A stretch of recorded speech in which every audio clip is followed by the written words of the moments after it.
tanong na yon. Pero sabi ni Attorney Sal Panelo, valid yung question. Anong thoughts nyo doon na attorney? So, paliwanag ko ng mabuti, Kiko, no? So, yung iniisip ni Senator Ontiveros, di ba, tinatanong niya yung regarding the materiality. No? Yes. Tama yun.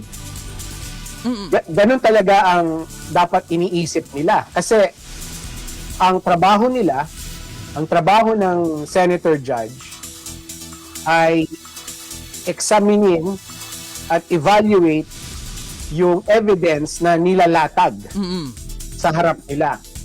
So, ang question nila is the evidence clear and convincing to support a decision of conviction? No? So, that is, yung iniisip niya ay tama kasi akma yun dun sa trabaho nila. Ang mali ni Senator Ontiveros